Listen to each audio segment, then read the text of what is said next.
ಅಮೆರಿಕದಿಂದ ನೇರವಾಗಿ ದೆಹಲಿ ಪ್ರತಿಭಟನೆಗೆ ಧುಮುಕಿದ ದೀಪ್ಕೆ.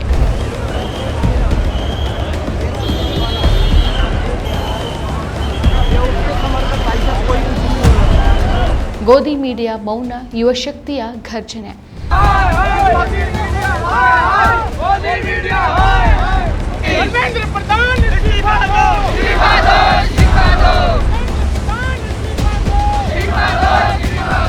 ಸಿಜೆಪಿ ಹೋರಾಟಕ್ಕೆ ದೆಹಲಿಯಲ್ಲಿ ನಡುಕ. ನಮಸ್ಕಾರ, ಈ ದಿನಕ್ಕೆ ಸ್ವಾಗತ. ನಾನು ಜಿಎಂ ಪವಿತ್ರ. ದೇಶದ ಶಿಕ್ಷಣ ವ್ಯವಸ್ಥೆಯನ್ನೇ ಪ್ರಶ್ನಿಸುವಂತೆ ಮಾಡಿದಂತಹ ನೀಟ್ ಹಗರಣದ ಆಕ್ರೋಶ ಇದೀಗ ಕೇವಲ ವಿದ್ಯಾರ್ಥಿಗಳ ಪ್ರತಿಭಟನೆಯಾಗಿ ಉಳಿದಿಲ್ಲ.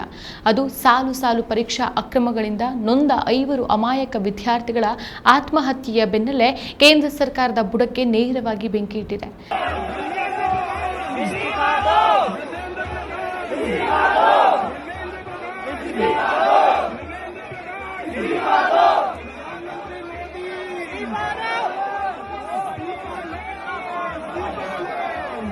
ಸಾಮಾಜಿಕ ಜಾಲತಾಣಗಳಲ್ಲಿ ಕೇವಲ ವಿಡಂಬನೆಗೆ ಸೀಮಿತವಾಗಿದ್ದಂತಹ ಕಾಕ್ರೋಚ್ ಜನತಾ ಪಾರ್ಟಿ ಇದೀಗ ದೆಹಲಿಯ ಜಂತರ್ ಮಂತರ್ನಲ್ಲಿ ಬೃಹತ್ ಸತ್ಯಾಗ್ರಹಕ್ಕೆ ಸಜ್ಜಾಗುವ ಮೂಲಕ ಮೋದಿ ಸರ್ಕಾರದ ಪಾಲಿಗೆ ದೊಡ್ಡ ಕಂಟಕವಾಗಿ ಪರಿಣಮಿಸಿದೆ.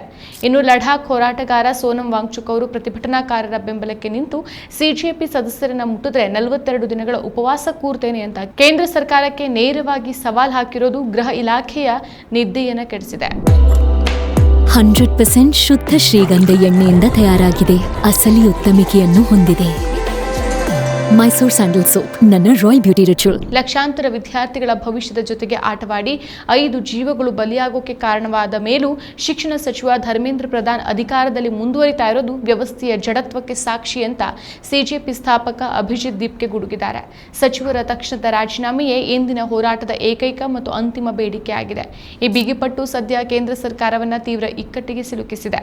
ಅಮೆರಿಕದಿಂದ ಇಂದು ನೇರವಾಗಿ ದೆಹಲಿ ವಿಮಾನ ನಿಲ್ದಾಣಕ್ಕೆ ಬಂದಿಳಿದ ಅಭಿಜಿತ್ ದೀಪ್ಕೆ ಅವರನ್ನ ತಡೆಯೋಕೆ ಪೊಲೀಸರು ಹರಸಾಹಸವನ್ನ ಪಟ್ಟರು.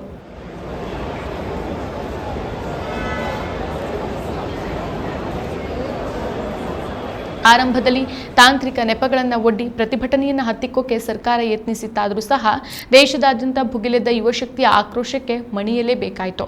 ವಿಮಾನ ನಿಲ್ದಾಣದಲ್ಲೇ ದೀಪ್ಕೆ ಅವರ ಜೊತೆಗೆ ಸುದೀರ್ಘ ಸಂಧಾನ ನಡೆಸೋಕೆ ದೆಹಲಿ ಪೊಲೀಸರು ಕೊನೆಗೂ ಜಂತರ್ ಮಂತರ್ನಲ್ಲಿ ಧರಣಿ ನಡೆಸೋಕೆ ಅನುಮತಿಯನ್ನು ಕೊಡ್ತಾರೆ.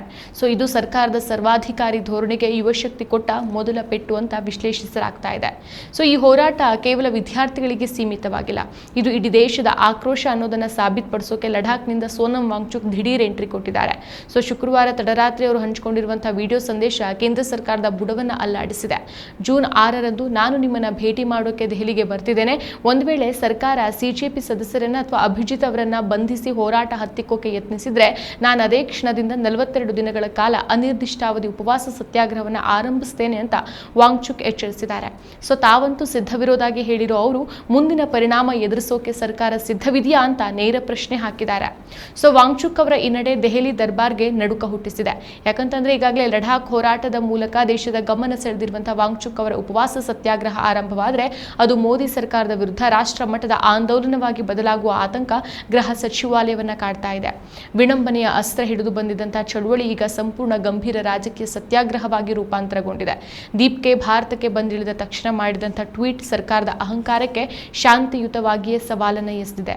ಪ್ರತಿಭಟನೆಯಲ್ಲಿ ಯಾವುದೇ ಹಿಂಸಾಚಾರಕ್ಕೆ ಆಸ್ಪದ ಇಲ್ಲ ಮತ್ತು ವಿದ್ಯಾರ್ಥಿಗಳು ತಮ್ಮ ಕೈಯಲ್ಲಿ ಪುಸ್ತಕ ಹಾಗೂ ರಾಷ್ಟ್ರಧ್ವಜ ಹಿಡಿದು ಬರಲಿದ್ದಾರೆ ಅಂತ ಅವರು ಸ್ಪಷ್ಟಪಡಿಸಿದ್ದಾರೆ. ಇದು ಜ್ಞಾನ ಮತ್ತು ದೇಶಭಕ್ತಿಯ ಸಾಂಕೇತಿಕ ಹೋರಾಟವಾಗಿದ್ದು ದಬ್ಬಾಳಿಕೆ ಇಳಿಯುವಂತಹ ಪೊಲೀಸರಿಗೆ ಗುಲಾಬಿ ಹೂಗಳನ್ನು ನೀಡಿ ಕೃತಜ್ಞತೆ ಸಲ್ಲಿಸುವ ಮೂಲಕ ಗಾಂಧಿಗಿರಿ ಮಾದರಿಯಲ್ಲಿ ಸರ್ಕಾರದ ದಮನಕಾರಿ ನೀತಿಯನ್ನ ಬೆತ್ತಲೆ ಮಾಡೋಕೆ ನಿರ್ಧರಿಸಲಾಗಿದೆ. ಜಂತರ್ ಮಂತರ್ನಲ್ಲಿ ಇದೀಗ ಕಾಕ್ರೋಚ್ ಜನತಾ ಪಾರ್ಟಿಯ ಬೃಹತ್ ಪ್ರತಿಭಟನೆ ಅಧಿಕೃತವಾಗಿ ಆರಂಭವಾಗಿದ್ದು ಸಾವಿರಾರು ಸಿಜೆಪಿ ಬೆಂಬಲಿಗರು ಮತ್ತು ವಿದ್ಯಾರ್ಥಿಗಳು ಹೋರಾಟದ ಭೂಮಿಗೆ ಧುಮುಕಿದ್ದಾರೆ.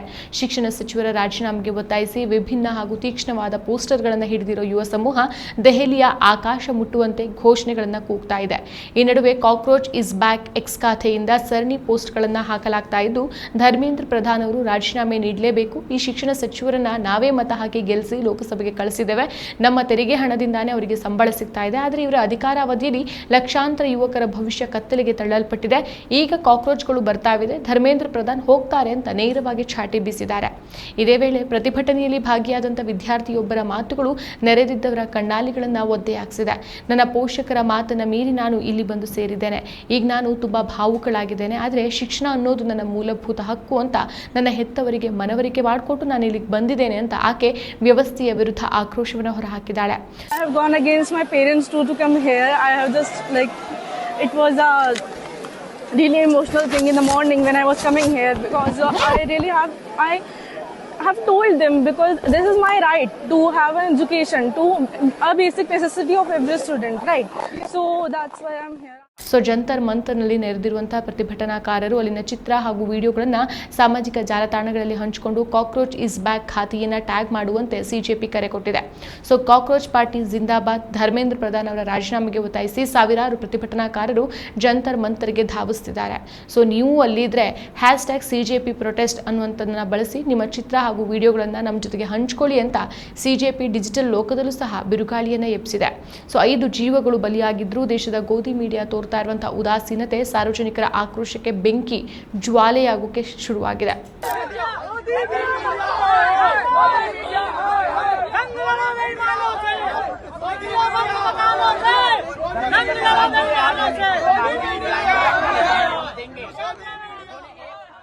ಸರ್ಕಾರದ ವೈಫಲ್ಯವನ್ನು ಮುಚ್ಚಾಕೋಕೆ ಗೋಧಿ ಮಾಧ್ಯಮಗಳು ನಡೆಸ್ತಾ ಇರುವಂಥ ಸರ್ಕಸ್ಗೆ ನೆಟ್ಟಿಗರು ಸಾಮಾಜಿಕ ಜಾಲತಾಣಗಳಲ್ಲಿ ಹಿಗ್ಗಮುಗ್ಗ ಛೀಮಾರಿ ಹಾಕ್ತಿದ್ದಾರೆ. ಮುಖ್ಯವಾಹಿನಿ ಮಾಧ್ಯಮಗಳು ಸರ್ಕಾರದ ಭಟ್ಟಂಗಿತನ ಮಾಡೋದನ್ನು ನಿಲ್ಲಿಸದೇ ಇದ್ರೆ ದೇಶದ ಯುವ ಸಮೂಹವೇ ಇವರಿಗೆ ತಕ್ಕ ಪಾಠ ಕಲಿಸಲಿದೆ ಅಂತ ಸಾರ್ವಜನಿಕರು ಆಕ್ರೋಶ ವ್ಯಕ್ತಪಡಿಸುತ್ತಿದ್ದಾರೆ.